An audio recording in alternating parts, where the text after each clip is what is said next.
দর্শক ৬ ব্যাটার ও ৩ পিসার ও ৩ স্পিনার নিয়ে ভারতের বিপক্ষে প্রথম টেস্টের জন্য বাংলাদেশের শক্তিশালী একাদশ ঘোষণা। চলুন দেখে নেওয়া যাক কারা থাকছেন স্কোয়াডে এবং কারা স্কোয়াড থেকে বাদ পড়তে যাচ্ছে।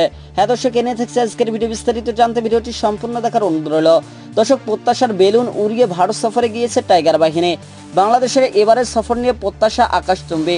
কদিন আগেই পাকিস্তানকে তাদের মাটিতে হারানোর পর স্বাভাবিকভাবেই বাংলাদেশকে নিয়ে স্বপ্ন দেখছে ক্রিকেট ভক্তরা। দর্শকে একটা সময় টেস্ট ক্রিকেটে বাংলাদেশ দল পিছিয়ে থাকলেও সাম্প্রতিক সময়ে অভিজাত এই ফর্মেটে দারুণ করছে টাইগাররা। সর্বশেষ পাকিস্তানকে তাদের ঘরের মাঠে হোয়াইট ওয়াশ করেছে শান্ত মিরাজরা। এছাড়াও নিজেদের সর্বশেষ ৮ টেস্টের মধ্যে ৫টিতে জয় পেয়েছে বাংলাদেশ ক্রিকেট দল। এদিকে গত ১৫ সেপ্টেম্বর ভারত সফরে গিয়েছে বাংলাদেশ জাতীয় ক্রিকেট দল। এদিকে বাংলাদেশ দলের সাম্প্রতিক সময় দুর্দান্ত পারফরমেন্সের কারণে এই সিরিজ নিয়ে চলছে বেশ আলোচনা। এরপরও ভারতের সর্বমহলের সমীহা পাচ্ছে চন্ডিকা হাথুরু সিং এর শিষ্যরা। বর্তমান বাংলাদেশ দলের শক্তি ও দুর্বলতা নিয়ে গণমাধ্যমে নিয়মিত কথা বলছেন ভারতীয় সাবেক ক্রিকেটার থেকে শুরু করে ধারাভাষ্যকার ও বিশ্লেষকরা। দর্শক, ভারত সফরে যাওয়ার আগে নাজমুল হোসেন শান্ত জানিয়েছিলেন ভারতের টেস্ট চ্যাম্পিয়নশিপে ২টি ম্যাচে জিততে চায় শান্ত বাহিনী। তবে প্রতিপক্ষ ভারত আর লড়াইটা তাদের মাটিতেই করতে হবে, যেখানে এখন পর্যন্ত সাদা পোশাকে টাইগাররা কোনো জয়ের দেখাই পায়নি। শুধু কি তাই, এখন পর্যন্ত দুই দলের মুখোমুখি ১৩টি টেস্টের মধ্যে ১০টিতে হেরেছে বাংলাদেশ জাতীয় ক্রিকেট দল।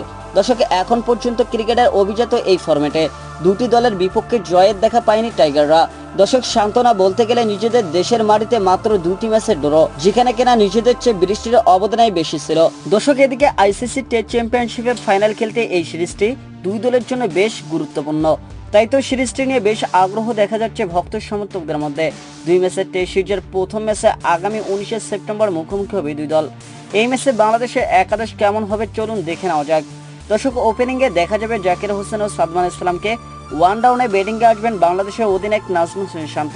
৪ নম্বর পজিশনে দেখা যাবে বাংলাদেশের টেস্ট স্পেশালিস্ট ব্যাটার মমিনুল হককে। ৫ নম্বর পজিশনে ব্যাটিংয়ে আসবেন দেশসেরা ব্যাটার মুশফিকুর রহিম। ৬ নম্বরে ব্যাটিংয়ে দেখা যাবে দেশসেরা অলরাউন্ডার সাকিব আল হাসানকে। দর্শক, লোয়ার অর্ডারে দেখা যাবে লিটন কুমার দাস, মেহেদী হাসান মিরাজকে। পেস ডিপার্টমেন্ট সামলাবেন তাসকিন আহমেদ, হাসান মাহমুদ ও নাহিদ রানা। স্পিন বিভাগের সাকিবের সাথে দেখা যাবে মেহেদী হাসান মিরাজকে। যদি পেস সহায়ক উইকেট হয় তাহলে পেসার ৩ জন থাকবে, আর যদি স্পিন সহায়ক উইকেট হয় সেক্ষেত্রে তাইজুল ইসলাম একাদশের সুযোগ পেতে পারে। দর্শক, ভারতের বিপক্ষে প্রথম টেস্ট ম্যাচের জন্য বাংলাদেশের সম্ভাব্য সেরা একাদশ: জাকির হাসান, সাদমান ইসলাম, নাজমুল হোসেন শান্ত, অধিনায়ক মমিনুল হক, মুশফিকুর রহিম, সাকিব আল হাসান, লিটন কুমার দাস, মেহেদী হাসান মিরাজ, তাসকিন আহমেদ, হাসান মাহমুদ ও নাহিদ রানা।